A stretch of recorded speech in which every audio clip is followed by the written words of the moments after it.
Hi students, hi friends. ఈరోజు మనం ఈ వీడియోలో అక్బర్ చక్రవర్తి పరిపాలనా విధానం గురించి తెలుసుకుందాం. గత వీడియోలో అక్బర్ రాజ్య విస్తరణ, రణతంబోరు, చిత్తూరు కోట, బెంగాల్, బీహార్ మొదలైన రాజ్యాలను ఓడించి మొఘల్ సామ్రాజ్యంలో కలిపివేసుకొని మొఘల్ సామ్రాజ్యాన్ని విస్తరింపజేసే వరకు గత వీడియోలో తెలుసుకున్నాము. రాజ్య విస్తరణ గురించి గత వీడియోలో తెలుసుకున్నాం. ఈ వీడియోలో మనము అక్బర్ పరిపాలనా విధానాన్ని గురించి తెలుసుకుందాం. వీడియోలోకి వెళ్ళబోయే ముందు చిన్న రిక్వెస్ట్, దయచేసి నా వీడియోస్ను సబ్స్క్రైబ్ చేయండి, నా ఛానల్ సబ్స్క్రైబ్ చేయండి. అలాగే మీ ఫ్రెండ్స్కి కూడా షేర్ చేయండి, వారిని కూడా సబ్స్క్రైబ్ చేయమని మీ ఫ్రెండ్స్కు తెలియచేయండి. నా వీడియోస్ గ్రూప్ 1, గ్రూప్ 2 ఎగ్జామ్స్కి చాలా యూస్ఫుల్గా ఉంటాయి. ఈ ప్రిలిమ్స్ ఎగ్జామ్స్కే కాకుండా మెయిన్స్కి కూడా వరుసగా ప్రిలిమ్స్ తర్వాత మెయిన్స్కి కూడా నేను సిలబస్ ప్రకారం వీడియోలు చేస్తాను. కాబట్టి మీ ఫ్రెండ్స్కి కూడా చెప్పి నా వీడియోస్, నా ఛానల్ సబ్స్క్రైబ్ చేయించండి. దయచేసి లైక్ కూడా చేయండి. Thank you. మొఘలుల సామ్రాజ్యం, అక్బర్ చక్రవర్తి పరిపాలనా విధానం. అక్బర్ చక్రవర్తి గుజరాత్, బెంగాల్, బీహార్ మొదలైన ప్రాంతాలను స్వాధీనం చేసుకున్న తర్వాత దశాబ్ద కాలం పాటు తన సామ్రాజ్యంలో పరిపాలన సమస్యలను పరిష్కరించడానికే అక్బర్కు సమయం దొరికింది. ఈ విధంగా రాజ్య విస్తరణ చేపట్టిన తర్వాత అక్బర్ చక్రవర్తి తన సామ్రాజ్యంలో పరిపాలనను సుస్థిరం చేయడానికి, తన సామ్రాజ్యంలోని సమస్యలను పరిష్కరించడానికి అక్బర్ చక్రవర్తికి ఒక 10 ఏళ్ల పాటు సమయం పట్టింది. ఇస్లాం షా మరణం తర్వాత షేర్షా ప్రవేశపెట్టిన పరిపాలనా వ్యవస్థ కుప్పకూలింది. క్రీస్తకం 1540లో కనౌజ్ యుద్ధంలో హుమాయూన్ను ఓడించి షేర్షా సుర్ సామ్రాజ్యాన్ని ఢిల్లీలో స్థాపించాడు. షేర్షా కుమారుడైన ఇస్లాం షా ప్రవేశపెట్టిన విధానాలు పరిపాలనా వ్యవస్థ కుప్పకూలిపోయింది. అక్బరు కొత్తగా పరిపాలనా వ్యవస్థను ఏర్పాటు చేశాడు. ఈ విధంగా షేర్షా కుమారుడైన ఇస్లాం షా ప్రవేశపెట్టిన పరిపాలనా వ్యవస్థ కుప్పకూలిపోయింది. అక్బర్ కొత్తగా పరిపాలనా వ్యవస్థను ఏర్పాటు చేయవలసి వచ్చింది. భూమి శిస్తు వసూలు, రెవెన్యూ పరిపాలనా వ్యవస్థ ముఖ్యమైన సమస్యల్లో ఒకటిగా ఉండేది. భూమి శిస్తు వసూలు, రెవెన్యూ పరిపాలనా వ్యవస్థ, ఈ రెండు కూడా ముఖ్యమైన సమస్యల్లో ఒకటిగా ఉండేది. షేర్షా ప్రవేశపెట్టిన వ్యవస్థలో భూమిని కొలత వేసి ప్రభుత్వ వాటాను నిర్ణయించేవారు. షేర్షా ప్రవేశపెట్టిన రెవెన్యూ వ్యవస్థలో భూమిని కొలత వేసి ప్రభుత్వ వాటాను నిర్ణయించేవారు. ఉత్పాదకత అంటే ఉత్పత్తి అయిన పంటను బట్టి ఉత్పాదకత ఆధారంగానే పన్నులను వసూలు చేసేవారు. ఈ పద్ధతిని కేంద్రీకృత పద్ధతిగా మలిచి ప్రతి సంవత్సరం ధరలు నిర్ణయించేవారు. అక్బర్ కూడా షేర్షా ప్రవేశపెట్టిన వ్యవస్థను ఆమోదించాడు. అయితే కేంద్రీకరణ వల్ల జాప్యం జరిగి రైతులు తీవ్రంగా నష్టపోతారని అనతి కాలంలోనే తెలుసుకున్నాడు. ఈ వ్యవస్థ, రెవెన్యూ వ్యవస్థ కేంద్రీకృతం అవడం వల్ల ఎక్కువ సమయం పట్టి రైతులు నష్టపోతారని అనతి కాలంలోనే అక్బర్ చక్రవర్తి తెలుసుకున్నాడు.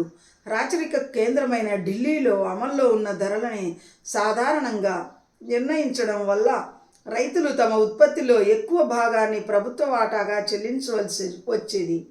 రాజధానిలో ధరలు గ్రామీణ ప్రాంతాల కంటే ఎక్కువ ఉండడం వల్ల ఈ సమస్య తలెత్తేది. గతంలో రాజధాని అయిన ఢిల్లీలో ఉన్న పన్నులు ధరల సూచిని అనుసరించి రైతులకు రాజధానిలో ఉన్న పన్నులని నిర్ణయించేవారు. కానీ పల్లెటూర్లలో, గ్రామీణ ప్రాంతాల్లో కూడా అదే విధంగా పన్ను విధించడం వల్ల రైతులు ఎక్కువ భాగం తమ పంటలో ఎక్కువ భాగాన్ని పన్నుగా చెల్లించవలసి వచ్చేది. ఈ విధంగా ఉండడం వల్ల రాజధానిలో ధరలు గ్రామీణ ప్రాంతాల కంటే ఎక్కువగా ఉండడం వల్ల ఆ ధరల ప్రకారమే గ్రామీణ ప్రాంతాల్లో పన్నులు వసూలు చేయడం వల్ల చాలా రైతులు నష్టపోవాల్సి వచ్చేది. అందుకు వార్షిక అంచనా ఆధారంగా రైతు వాటాను నిర్ణయించే వ్యవస్థను అక్బరు పునరుద్ధరించాడు. వార్షిక అంటే సంవత్సరం, వార్షిక అంచనా ఆధారంగా రైతు వాటాను నిర్ణయించే వ్యవస్థను అక్బర్ పునరుద్ధరించాడు. స్థానిక పరిపాలనా అధికారులు కూడా భూస్వాములను ఆయా ప్రాంతాల పరిస్థితుల ఆధారంగా నిర్దిష్టమైన ఉత్పత్తి, సాగుతీరు, స్థానిక ధరలు మొదలైన వాటిపై నివేదికను ప్రతి సంవత్సరం క్రమం తప్పకుండా సమర్పించాలని ఆదేశించాడు. అక్బర్ చక్రవర్తి స్థానిక అధికారులను, భూస్వాములను నిర్దిష్టమైన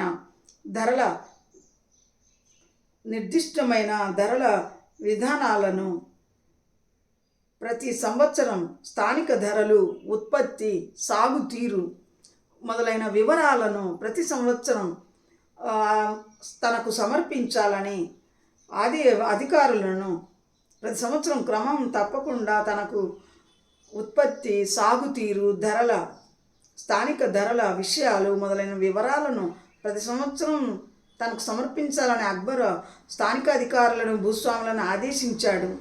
ఈ అధికారులను కానుంగో అని పిలిచేవారు. ఈ విధంగా గ్రామీణ ప్రాంతాల్లో స్థానిక ధరలు, ఉత్పత్తి, సాగుతీరు మొదలైన సమాచారాలను, వివరాలను తెలియచేసే అధికారులను కానుంగో అని పిలిచేవారు. చాలా ప్రాంతాల్లో ఈ అధికారులు అవినీతికి పాల్పడేవారు. చాలా ప్రాంతాల్లో ఈ కానుంగో అనబడే అధికారులు ఎక్కువగా అవినీతికి పాల్పడేవారు. స్థూల దిగుబడిని తక్కువ చేసి చూపించేవాళ్ళు. వార్షిక అంచనాలు రాజ్యానికి, రైతులకు సమానంగా కష్టాలు తెచ్చేవి. ఈ విధంగా వీరు అవినీతికి తెగబడడంతో రైతులకు కష్టాలు తెచ్చిపెట్టేవి. క్రీస్తు శకం 1573లో గుజరాత్ నుండి తిరిగి వచ్చిన తర్వాత భూమి రెవెన్యూ వ్యవస్థపై అక్బర్ ప్రత్యేక దృష్టి సారించాడు. క్రీస్తు శకం 1573లో గుజరాత్ నుంచి తిరిగి వచ్చిన తర్వాత అక్బర్ చక్రవర్తి భూమి రెవెన్యూ వ్యవస్థపై ప్రత్యేక దృష్టిని సారించాడు. కరోరీలు అనబడే అధికారులను ఉత్తర భారతంలోని అన్ని ప్రాంతాల్లో నియమించాడు. ఏటా ఒక కోటి దమ్లు అంటే 2,50,000 రూపాయలు వసూలు చేసే బాధ్యతను వారికి అప్పగించాడు. కరోరీలు అనే అధికారులను ఉత్తర భారతంలోని అన్ని ప్రాంతాల్లో అక్బర్ చక్రవర్తి నియమించాడు. వీరు ప్రతి సంవత్సరం 2,50,000 రూపాయలు అంటే ఒక కోటి దమ్ములు. ఆ కాలంలో మొఘలుల కాలంలో దమ్లు అని పిలిచేవారు. ఇప్పటి రూపాయల్లో అయితే 2,50,000 రూపాయలు. ఏటా 1 కోటి దమ్ములు వసూలు చేసే బాధ్యత వారిపై ఉండేది. కానుంగోలు పంపే నివేదికల్లోని వాస్తవాలను, లెక్కలను విశ్లేషించే బాధ్యత కూడా ఈ కరోరీలదే. ఈ విధంగా అక్బరు గ్రామీణ వ్యవస్థల్లో ఉత్పత్తి, సాగుతీరు, పంట దిగుబడి మొదలైన విషయాలను లెక్కలు కట్టి వివరాలను తెలియచేసే అధికారులను, కానుంగోలను నియమించాడు. ఇక కరోరీలు అనే అధికారులను ఆయా ప్రాంతాల్లో నియమించి వారు ప్రతి సంవత్సరము 1 కోటి దమ్ములు అంటే రూపాయల్లో 2,50,000 రూపాయలు వసూలు చేసే బాధ్యతను కరోరీలపై విధించాడు, వారిపై ఉంచాడు. అలాగే కానుంగోలు పంపే నివేదికల్లో వాస్తవాలు, లెక్కలు గట్టి పరిశీలించే బాధ్యతను కూడా ఈ కరోరీలపై ఉంచాడు. కరోరీలు అనే అధికారులను ఉత్తర భారతదేశంలోని అన్ని ప్రాంతాల్లో నియమించాడు. వీరు గ్రామీణ ప్రాంతాల్లో పన్నులు, సాగుతీరు, ఉత్పత్తి, దిగుబడుల వివరాలు, లెక్కలు సమర్పించే ఈ కానుంగోలపై ఆధిపత్యం, అజమాయిషీ కలిగి వారు పంపించే వివరాలను, నివేదికలను పరిశీలించి ఆ లెక్కలను పరిశీలించే అధికారం వారికి ఉండేది, కరోరీలకు ఉండేది. గ్రామీణ ప్రాంతాల్లో కానుంగోలు నివేదికలు సమర్పించిన వాటిపై పరిశీలన జరిపి వాటిలో లెక్కలను విశ్లేషించే బాధ్యతను కూడా అక్బరు ఈ కరోరీలకు అప్పచెప్పాడు. క్రీస్తు శకం 1580లో కరోరీలు నికర ఉత్పత్తి, స్థానిక ధరలు, ఉత్పాదకత మొదలైన వాటిపై నివేదికలను సమర్పించారు. అక్బర్ చక్రవర్తి కరోరీలు సమర్పించిన ఉత్పత్తి, స్థానిక ధరలు, ఉత్పాదకత మొదలైన వాటిపై సమర్పించిన నివేదికలను ఆధారం చేసుకొని అక్బర్ చక్రవర్తి వివిధ పంటల సగటు ఉత్పాదన, అలాగే దశాబ్ద కాలంలో, దశాబ్దం అంటే 10 సంవత్సరాల కాలంలో, దశాబ్ద కాలంలో అమల్లో ఉన్న ధరల సగటును లెక్కించేవాడు. ఈ విధంగా 10 సంవత్సరాల్లో అమల్లో ఉన్న ధరలు సగటును అక్బర్ చక్రవర్తి లెక్కించేవాడు. అయితే ప్రభుత్వం మాత్రం ధన రూపంలోనే తన వాటా కోరుకునేది. తన వాటా పన్నును కోరుకునేది. 10 ఏళ్లలో ఉన్న సగటు ధరను నిర్ధారించి, ఈ ధరల సగటును నిర్ధారించి వాటి ఆధారంగా ప్రభుత్వ వాటాను లెక్కించేవారు, ధరల రూపంలో లెక్కించేవారు. ఈ ధరల ఆధారంగా ప్రభుత్వ డిమాండ్ను నగదు రూపంలో రైతు చెల్లించేవాడు. ఆనాడు రూపాయల్ని నగదు మారకం బీగాలు అనేవారు. మొఘలుల కాలంలో నగదు మారకం బీగాలు అంటే రూపాయలే. ఆనాడు బీగాలు అని పిలిచేవాళ్ళు, బీగాలుగా లెక్క కట్టేవారు. మొఘలుల కాలంలో నగదును బీగాల రూపంలో ఇచ్చేవారు. ఈ వ్యవస్థను అక్బర్ చక్రవర్తి చాలా అభివృద్ధి పరిచాడు, పటిష్టపరిచాడు. స్థానిక ధరలను పరిగణనలోకి తీసుకోవడమే కాకుండా ఒకే రకమైన ఉత్పాదకత ఉన్న పరగణాలను, స్థానిక ధరలను అక్బర్ చక్రవర్తి పరిగణనలోకి తీసుకొని ఒకే రకమైన ఉత్పాదకత ఉన్న పరగణాలను ప్రత్యేక ప్రాంతాలుగా వర్గీకరించాడు. ఒకే రకమైన ఉత్పాదకత అందించే, అంటే ఒకవైపు వరి మాత్రమే పండుతుంది, ఒకవైపు గోధుమ మాత్రమే పండుతుంది. అలా ఒకే రకమైన ఉత్పాదకత ఉన్న పరగణాలను ప్రత్యేక అంచనా ప్రాంతాలుగా వర్గీకరించాడు. తదనుగుణంగా రైతులు స్థానిక ఉత్పత్తి, స్థానిక ధరలను ఆధారంగా తమ వాటాను ప్రభుత్వానికి చెల్లించేవారు. ఈ వ్యవస్థ వల్ల ఎన్నో ప్రయోజనాలు ఉండేవి. సాగులో ఉన్న భూమిని కొలతలు వేసిన తర్వాత రాజ్యానికి, రైతులకు తమ వాటా ఎంత వస్తుందనే విషయం స్పష్టమయ్యేది.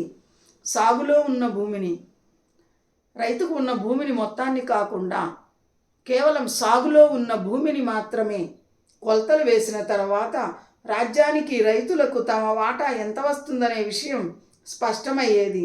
వెదురు కట్టెలను సంఖ్యలతో జతపరిచి భూములను కొలిచేవారు. వెదురు కట్టెలను సంఖ్యలతో, సంఖ్యలు అంటే గొలుసులు, వెదురు కట్టెలను గొలుసులతో జతపరిచి భూములను కొలిచేవారు. వెదురు కట్టెలను సంఖ్యలతో జతపరిచి, గొలుసులతో జతపరిచి భూములను కొలిచేవారు. కరువు లేదా వరదల వల్ల పంట నష్టం సంభవిస్తే రైతులను పన్ను నుండి మినహాయించేవారు. కరువు లేదా వరదల వల్ల రైతుకు పంట నష్టం సంభవిస్తే రైతులను పన్ను నుండి మినహాయించేవారు. కొలతల వ్యవస్థ, దాని ఆధారంగా వేసే అంచనాను జల్తీ వ్యవస్థ అని పిలిచేవారు. కొలతల వ్యవస్థ అంటే సాగు భూమిని కొలిచి పన్నును నిర్ధారించడం, పన్ను ధరలను నిర్ధారించడం. సాగు భూమిని ఉత్పాదకతను బట్టి కొలతలు, ధరలను నిర్ణయించడం. ఈ వ్యవస్థను కొలతల వ్యవస్థ అంటారు. ఈ కొలతల వ్యవస్థ ఆధారంగా వేసే అంచనాను జల్తీ వ్యవస్థ అనేవారు.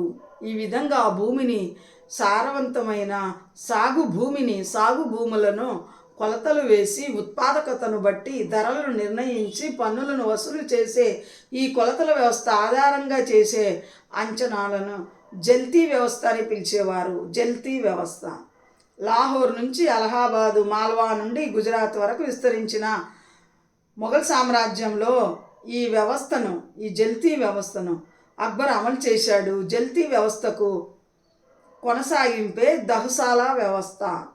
జల్తీ వ్యవస్థకు కొనసాగింపే దహసాలా వ్యవస్థ. లాహోర్ నుంచి అలహాబాద్ వరకు మాల్వా నుంచి గుజరాత్ వరకు ఈ విధంగా మొఘల్ సామ్రాజ్యంలో ఈ జల్తీ వ్యవస్థను అక్బరు అమలు చేశాడు. జల్తీ వ్యవస్థను అక్బరు అమలు చేశాడు. ఈ జల్తీ వ్యవస్థకు కొనసాగింపే దహసాలా వ్యవస్థ. ఈ జల్తీ వ్యవస్థకు కొనసాగింపు అంటే కంటిన్యూషన్. ఈ జల్తీ వ్యవస్థకు కొనసాగింపే దహసాలా వ్యవస్థ.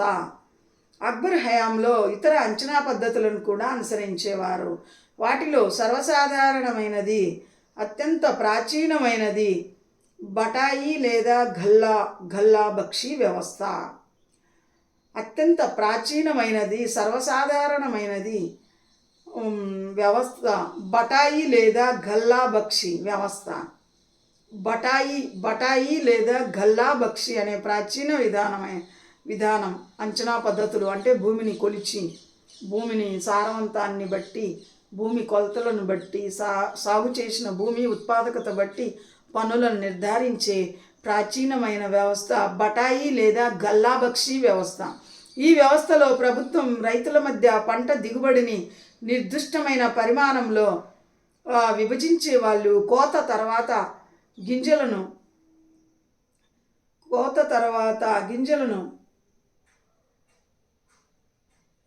దిగుబడిని విభజించేవాళ్ళు. పొలంలో పైరు ఉండగానే వాటాలు నిర్ధారించేవాళ్ళు. ఒక్కోసారి పొలంలో పైరు ఉండగానే వాటాలు నిర్ధారించేవారు.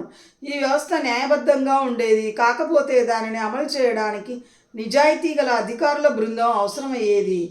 పంట కోత సమయంలో అధికారులు ప్రత్యక్షంగా వెళ్ళి